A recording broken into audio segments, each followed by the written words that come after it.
Welcome to Yep We Can podcast, where we ignite courageous conversations with youth living with limb loss and limb difference.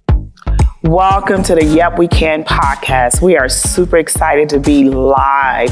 For the first time, we are at the Westin Lombard, Chicago.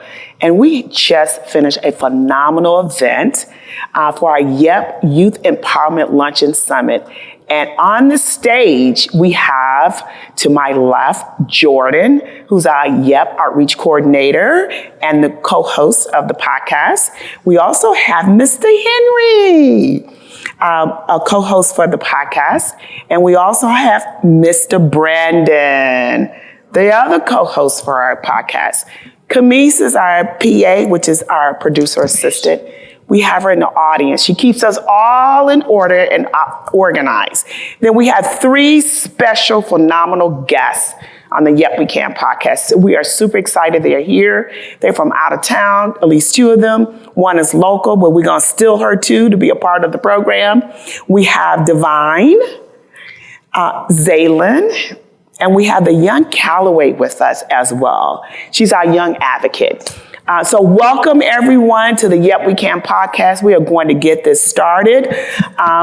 Before we go into a lot of deep questions, we just finished our Luncheon Summit. Who can tell me what is the number one thing that you learned today? And we can start with either one of you guys. Since Zaylin has that mic, we can start with her first. At the end of the section of people where the last person was Coach Dar. Yes. They caught my attention the most with how they were talking about how to rise and how they brought their life into the story. Yes. That was phenomenal when she talked about Rise, how she broke that down. Who else? What was something that you learned today? The number one thing on your list? I mean, there were so many amazing things today. I feel like I'm going to spend my entire weekend try to reprocess everything. Like from the speakers, yes. From the speakers talking about your elevation speech, yes, to resources, it was also informational. I don't think I can pick just one thing. That's a good thing, right? Calloway, what is the number one thing that you learned? A takeaway? Well, I don't have a takeaway, but when Coach Starr was talking about not letting anything bring you down, I think that was probably one of my favorite parts. Yeah, good. So we have our lovely co-host here, Brandon. Let's talk a little bit from you about what you learned from today. What's the number one thing you learned? I learned like a lot about having courage even when like things don't necessarily go your way. Courage is important, absolutely. Henry. Having the right mindset. Yeah, I learned a lot about how like you can't just go into something unprepared. You have to schedule it out and like prepare yourself like mentally or physically for what you're going into. That's good. So let's go a little more deeper. I know you want to pass it to Jordan. He's the big guy on campus. We would say. One of the speakers was talking about how like the 8 steps of how like you can be a leader and for a group. Yes, project. So Yes, like a project. Mm-hmm. If you want to do this project, like you want to build something, you have to have the supplies before you can just start building. Good. You have to think it out, maybe like draw it out what you're gonna build before you're gonna build it. So you gotta like mentally and physically prepare. Yeah, you should always be prepared when you want to do a project. Jordan, do you want to add anything to this? Yeah. I'll just add that Coach Dar brought up seizing a moment. Yes. And that was definitely something that I took away from, because like sometimes you would get overwhelmed in a moment and not pay attention to like how you made, like how she was talking about affecting other people and like inspiring somebody else to be great. Yes. Type of thing. So like those were a lot of things I took away from the speaker. So as we go a little further into this conversation, let me just recap why we're here. YEP is part of the Amputee Coalition, is our program for our youth that was started in September with the thought of how can we impact our youth who are living with limb loss and limb difference. And one of the goals is to make sure we begin to build a really good, strong foundation, educational, mental health, physical fitness, every opportunity, jobs, educational, and also just understanding who you are. So when I ask each of you this question, and I want you to think about this when I ask the question. What do people misunderstand about you the most? Who wants to go first? Divine. The person on the mic. Okay. Yes. I mean, that's a really, really, really deep question. I'm still trying to process it because I feel like there's so many aspects to it as a person, as a disabled person, as a youth. I feel like there's a lot of stigma surrounding so many things. Number one, being a disabled person, there's this connotation behind like, okay, she's disabled, she can't do it. There have been times where people wanted to pull me out of stuff. A really great person for me has been my mentor, my instructional coach in school. We went on a summer camp. It was a JROTC summer camp. And then there were actual Marines there. I actually had to be a part of the program. Mm-hmm. And my instructor did not let me sit out. He would not let me sit out. There were times where people they wanted to push me out of it because, I couldn't bend my knee, so I couldn't climb it properly, or I couldn't do it well. And it would be like, don't you tell my girl what she can't do. And I actually ended up doing it. And it's that's been a monumental moment for me because whenever I feel like I can't do something, it takes me back to that maybe I can. I just need the support. I just need to find another way to do it. Oh, amazing. Callaway, love it. I think the most misunderstood part about me, I guess, would be that I'm a lot more capable than I look. Yes. Love it. People usually are quite good at understanding me, but I feel like something that confuses probably people is I do things that you don't think to do. So one of the first activities that I got really interested in was parkour, actually. It was, for a while I did it, and it probably confused other kids. I've not ever really had a large issue with it, but if I was in another person's eyes, that could be confusing and misunderstood. Cool. So I love all your responses, and that's really great. And so when you think about who you are as young people, you all have your parents. Some are here with you. What would you say about what your parents think of you? What are some of the things they said? How do they inspire you? So if you had to answer that question, what do your parents think about you? Okay. My parents, they are incredible. There were so many times, especially through my treatment, because I actually lost my leg to cancer. There were so many times during my treatment that I just wanted to give up. It felt almost impossible at some point. And my parents were there for me. They were a rock. There were people I could rely on. My dad actually had to put his job aside to help me to be there. Mm-hmm. My mom, even though she just had a baby at the time, she would be at the hospital. Even when she wasn't there, she was there mentally with me. And I feel like that support is what I needed to be where I am. Support is very important. Okay. Well, I don't have some emotional story like that because I was born without my a part of my leg, but I've had 5 older siblings, so my parents wouldn't make it so I was much different, but they wouldn't push past what they knew I could do. Wow. Great. And it was a nice in between. I guess I'd say my parents are probably just really encouraging. Good. I got almost the same story as Tyler, but my parents have always pushed me to go above and beyond in what I'm doing. Even if it seems tough, they know I could always get through it, and they're always trying to make sure that I will get through it. And they're inspiring. Yeah. mine's the same thing. My parents they push me to do stuff that I don't think I can do. Like specifically my mom over. So my school is in the 8th grade we always have a trip to go to, and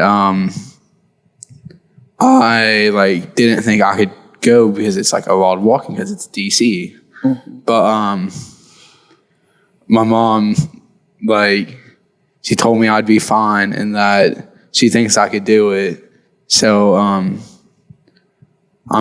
going to DC in April. Great. So yeah, yeah. And so a lot of what I heard was support, encouragement, courage, the self-realization that my parents are really pushing hard for me, which is all important and really what we learned today, right? So I'm going to lighten it up a little bit too, So if you could go live anywhere in the world, where would that be? I'll start. Okay. Jordan. Equatorial Guinea. Where? Equatorial Guinea. Oh, okay. For no specific reason. Okay. probably Mount Fiji. Oh. Somewhere scenic. Oh shoot. I mean, if I could go anywhere in the world, I would still choose here. I love being here with you all, so yeah. Oh. Amazing. We love being around you too as well. Okay. Zaylin. I've always had an interest in Europe, just the whole continent of Europe. But if I didn't choose, tour around Europe, it would maybe be United Arab Emirates because they're very disability friendly and it's a 50% off everything. I like saving money. Oh, she loves saving money. All on the budget. And probably some sort of coastal city, maybe San Diego. Oh, where it's nothing but sun and fun, right? So I know you guys are young, bright, and beautiful, right? And we talked a lot about, we had the Flint Public Health Youth Academy here, right? So I'm gonna ask you a question. What would you think the world would look like in 5 years, and what would you do to make sure you are adding something positive to the world? So what do you think the world will look like in 5 years? Specifically, you have something to do with that impact. The world can always look better than it is, and anybody can make an impact. And no matter on what stage, you could go out and just clean up some pollution, and that would make a difference in the world. So if you get the inspiration to do something that can help everybody, you should do it. So it could be up to a bigger scale, what she is doing. Advocacy work, yeah. We're going to talk a little bit about that too as well. By then, I would not be in college yet, but I would want to start understanding more about what I want to do, as in learn more technology about prosthetics and how to make it more reasonably priced for people who can't buy the high-tech ones because they're crazy expensive, and how to make them work for people who are on a lower budget. So making it more affordable, and you will put your efforts in trying to make something like that happen. Yes. The world in 5 years is gonna look like what we decide to make it. Absolutely. So, yes. I mean, for me, my message to everyone is hope. Hope in the part that you have the ability to change something, even every day. You have the power to make choices that impact not only yourself but others. So, yeah. Yes. I don't think in the future 5 years later, I don't feel like it would be much different, but to make a positive impact, I might just like help somebody pick up something or something a little bit simple.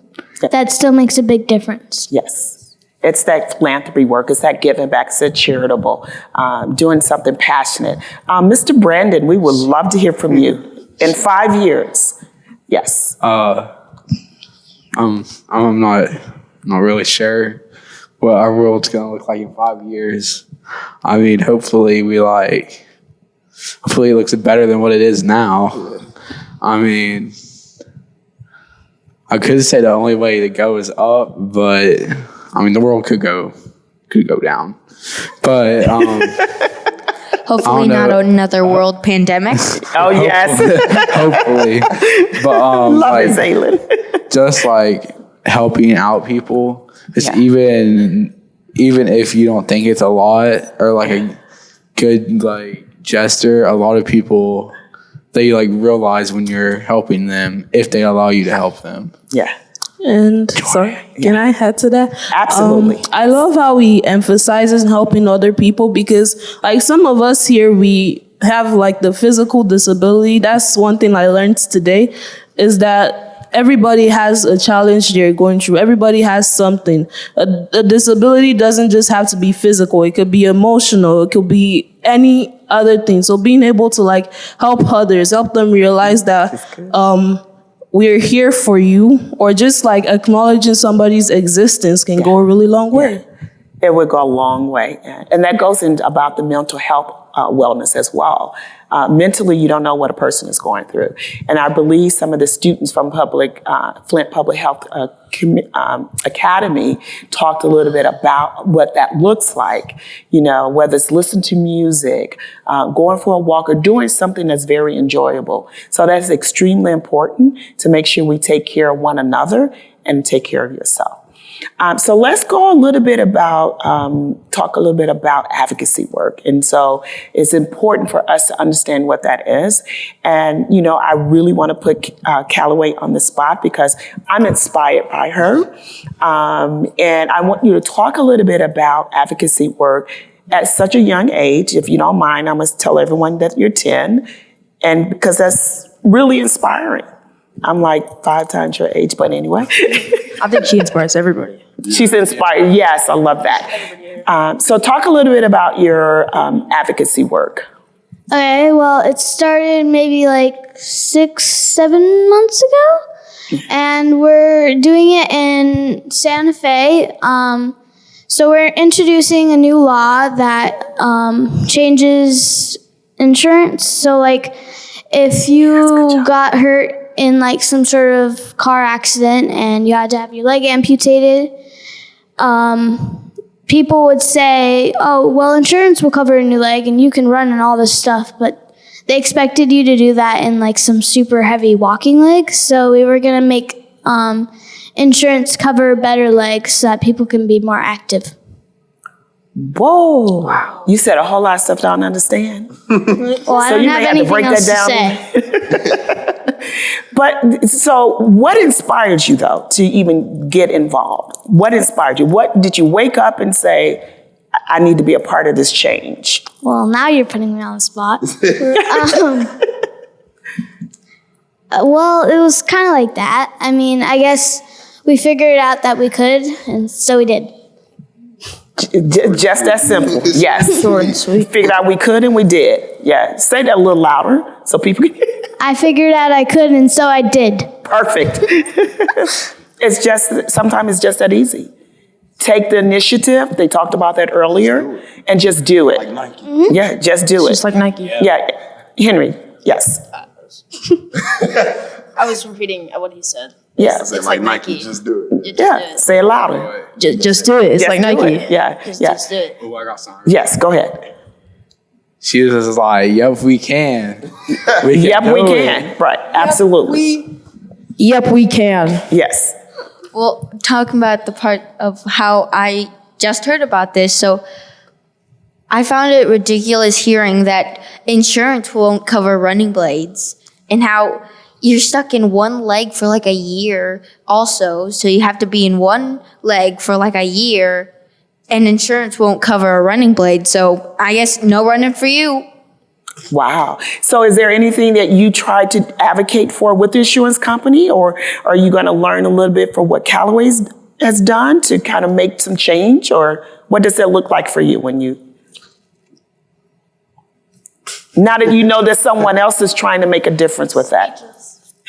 Well, I didn't know you could try and, add a law at the age of 10. I passed that, but, Right. Never too young to make change. it'd be very interesting to look more into stuff like that and see what I can do to make a difference. Yeah. Divine. And I think just starting on a little scale, I actually go to school and sometimes I get questions about my leg. Sometimes I intentionally set myself up to get questions. I would like wear shorts to school. I don't like the trousers. They're too closed.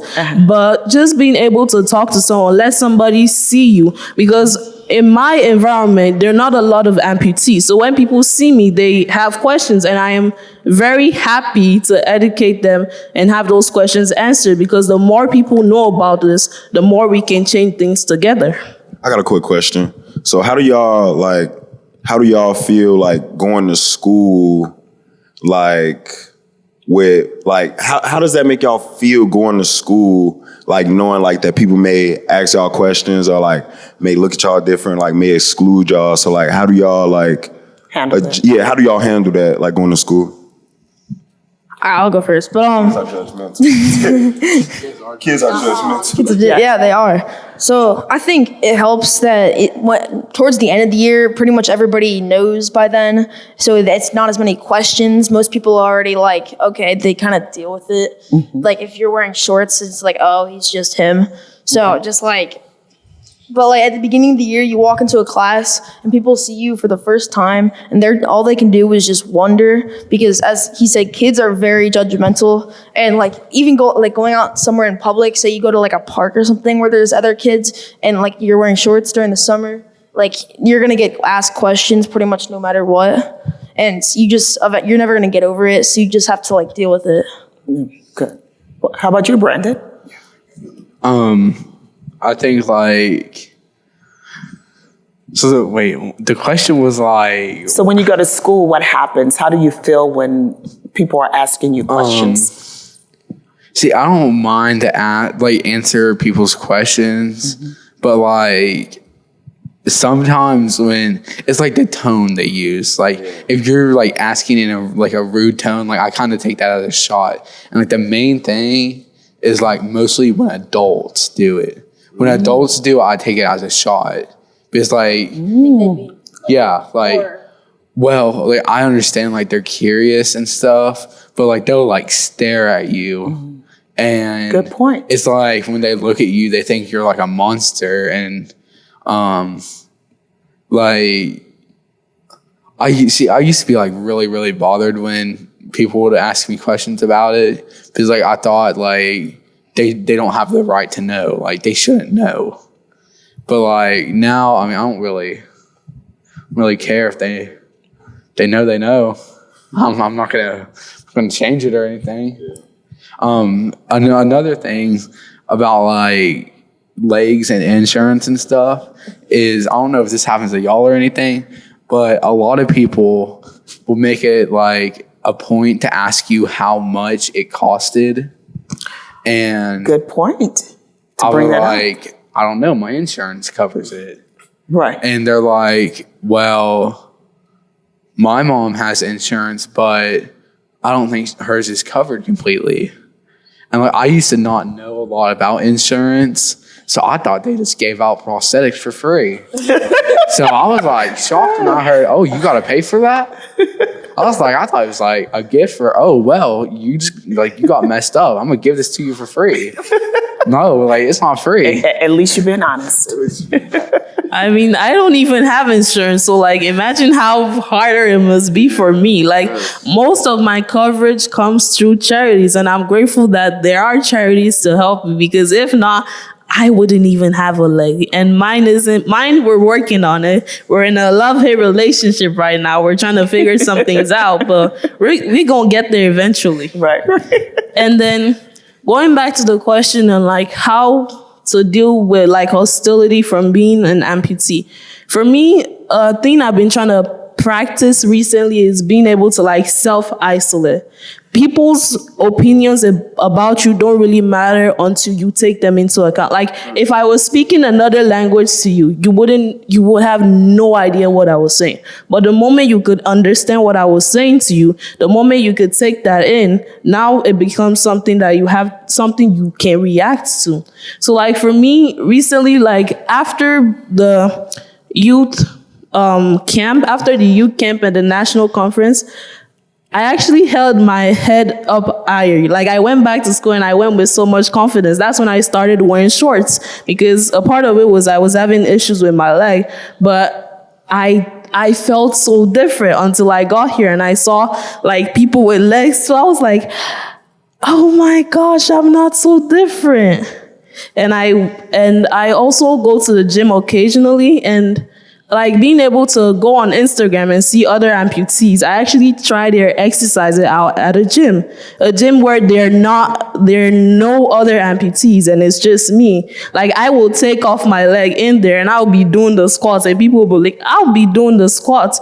And a part of it is because I have such a great coach. So whenever I go there, I'm not focused on anybody else. I'm just focused on me and her. Wow.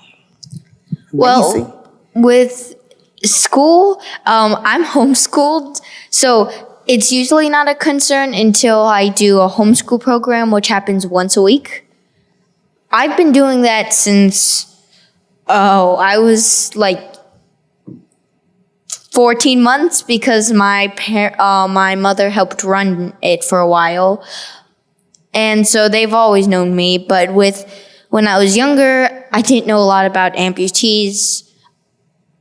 I just thought, oh, I'm just an odd one out. And so at camps, I don't like getting asked questions over and over. So I had to get the courage to say to everyone it, or I'd have someone come with me to introduce me before the camp or something started. And it still sticks to me to this day. I was young, which makes sense, but someone said, "Is it contagious?" And I just questioned, how would that work?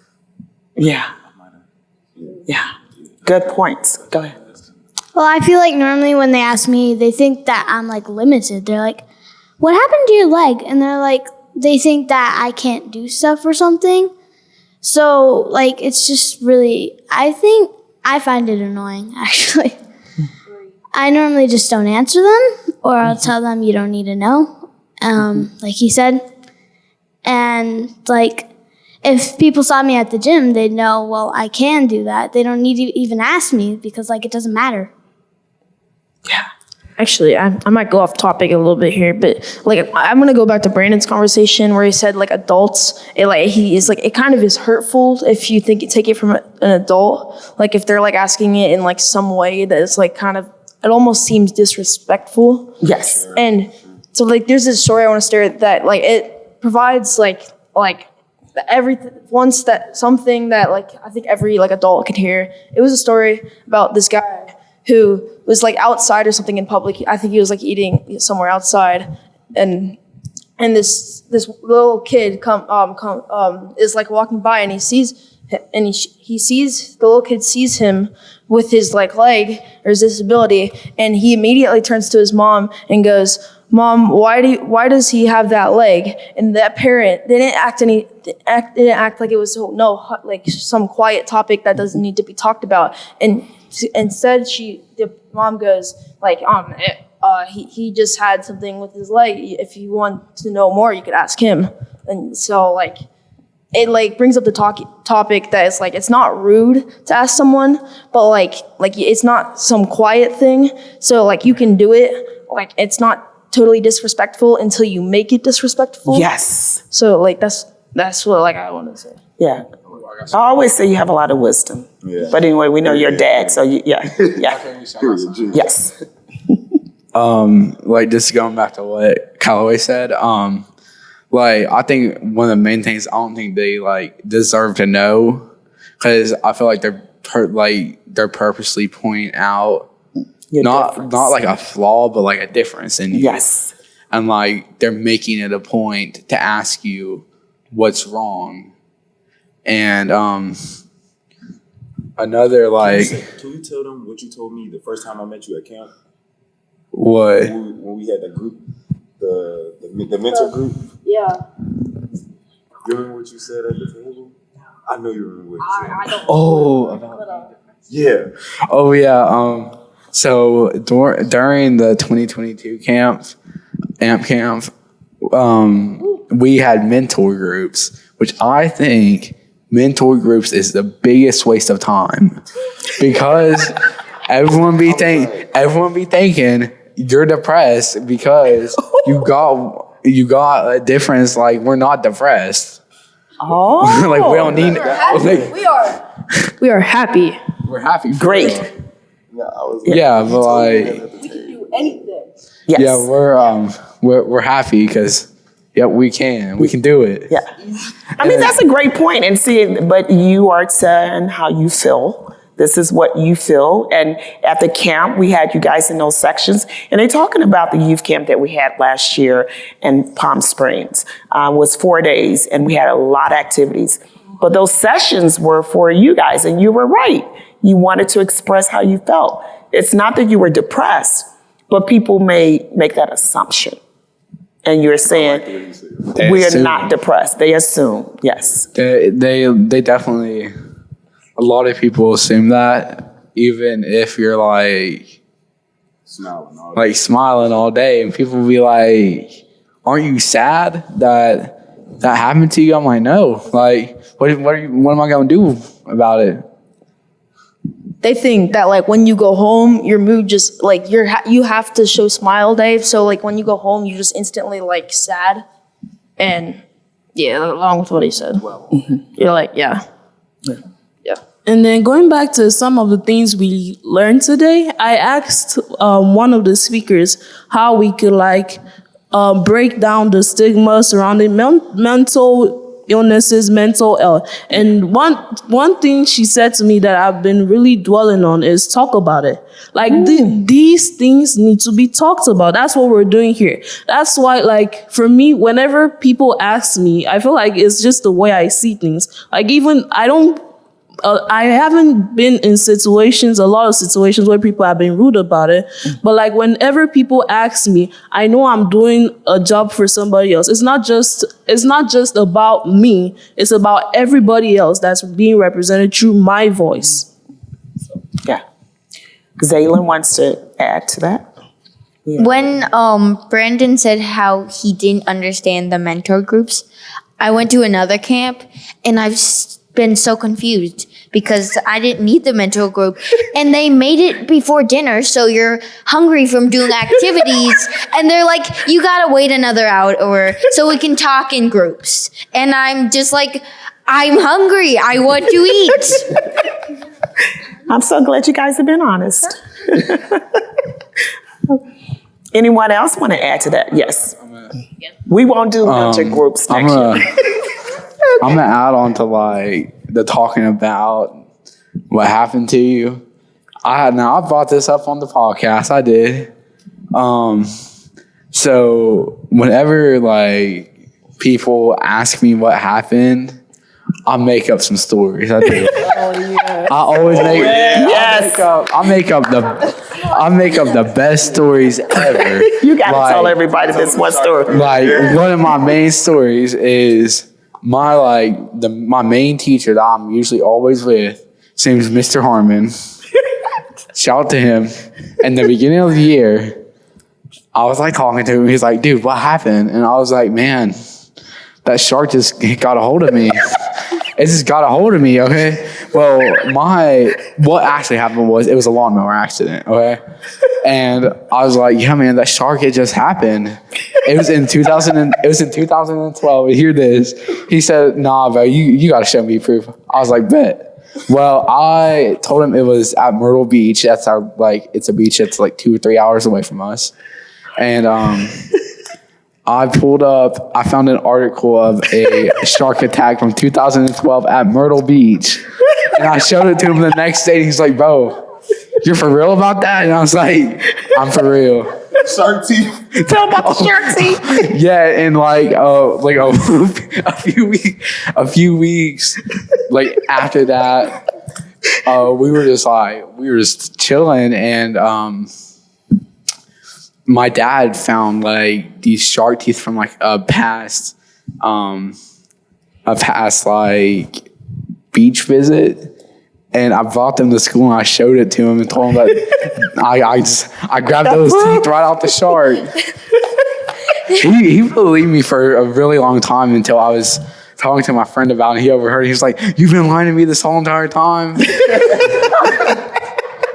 So that's a way for you to make light of the situation and create a story, and you just so happen to know that it was a shark incident, a Myrtle Beach. Or one of the other ones is mostly when little kids ask, I'll tell them that a T-Rex bit it off. Little kids, if you tell them a T-Rex bit it off, they're inspired. They think Who is T-Rex? A T-Rex. A T-Rex. A dinosaur. The dinosaur. They are like, Oh, T-Rex. you're not an inspiration to them because they see. Yes, they think you're so cool. T-Rex. That's the most like. Also, you become a superhero to the little Yeah. Whoa, like you're cool. Yes, they think it's like the best thing ever. Yeah, you know, when I don't want to answer, because I don't want to actually make children believe some shark bit it off because it seems too realistic. Or I don't know adults. why. It doesn't make sense, but I'm missing a bone, so I say, I ate my tibia, so. And the other one is just magic. You say match? Yeah, I was actually at a magician show in 2013, and they called me up on stage, and I was abracazam, and then my leg wasn't there, so I don't know. And it never came back. Y'all know that sawing trick? That thing just went wrong on me. That saw stuff used to scare me in high school when they used to do like the magic tricks and they putting a saw through somebody's body and they split in half. I'm like, what? I'm like, how do you even face something like that? Like you see their legs and everything. Legs over body over. And I love that you guys were able to come up with stories because, again, it's for you. And it just make light of that because, again, I think, Brandon, you said it most, they find ways to exclude you or look at you like you're different or you're weird. I would say we've been having a great time. I am so happy that you guys are here with us at the Yep We Can podcast. But what we like to do when we in our podcast is we like to go around and everyone come up or say their motivational quote. And so I will start something motivational, something inspiring that you want to leave for all the listeners, all those youth who are going to listen to the podcast. So I'll start something motivational. Whether you think you can or think you can't, you're right. And that's by Henry Ford. So I didn't create that. Remember, whether you think you can or think you can't, you're right. By Henry Ford. Anyone motivational quote that you want to leave? Something inspiring. I go on. So we were talking about like the Nike Just Do It, and that's my quote. Just do it. Might be hard, but do it. You got this. Love it. I guess my motivational quote would just be, I just always keep a positive mindset. So just despite anything that I go through, it's like, I know that I'm gonna wake up tomorrow and I know that tomorrow is a new day. So I just keep a positive mindset and I don't believe in like letting things just fall. Like I like to go through my thing, like go through things, but it's just like you still just wanna have a positive mindset when you're going through a lot of things you're going through so you don't fall like into like dark places in your mind. So that's what I just say, like just keep a positive mindset, like no matter what it is. Like you could fail, like it's okay, I'm gonna pass the next test, or if I score 4 points this game, I'm gonna score 30 the next game. Like just keep that positive mindset. That's my point of it. I have one. It's not quoted from anyone that I know specifically, but my one is you're not too old to start something you love. Because with some things, I feel like I'm hearing, oh, they started when they're like 4. And I'm like, I started when I was 12. They got 8 years on me. I love it. You're wise. You're wise. I guess mine would probably be don't let people tell you your limits because then you believe them and it's never true. Whoa, love it. Who's next? I think she should go. Divine. Oh, Divine. We putting you on the spot. Save the goat for last. Is it okay if I have two? Sure. Okay, the first one is don't tell me the sky's the limit when there's a footprint on the moon. Ooh, Yeah, I like it too because it's sassy too. Like, Right. When there's Hey, a I had a footprint pair of- on the moon. I had a pair of shoes Love that it. had that on them. Yes. The second one is one I actually came up with when I was writing one of the Yep articles. We have the power to create our realities and we have the power to influence other people's realities. So, yeah. Good. Okay, Brandon, you can end. Ooh, I got one that I just made up. It's fresh off quoted by me. Y'all want to know what it is? Yep, we can. Yeah. Let's go. All right. So Jordan says, save the goat for last. Camise, you gotta get up on this stage. Okay. Well, Camise, leave us with that motivational quote. Y'all know I keep it simple. Right. All I have, nothing is impossible.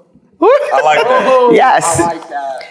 Well, thank you guys. We are certainly appreciative for Callaway, Zaylin, and Divine joining us. We will actually be doing more of these, and we sometimes may call you guys and say, hey, you want to get on the podcast? We do it live. We record it and then get it all set up, and it goes live all over. And again, thank you, ladies, for tuning in with us on the stage and adding your input because it is for you and for your community, and we want to hear your voice and what you feel and what you want to share with others. So thank you guys again. Thank you guys. Cool. Thank you for listening to Yet We Can podcast, where we ignite courageous conversations with youth living with limb loss and limb difference. For more information, follow us on TikTok, IG, and Facebook.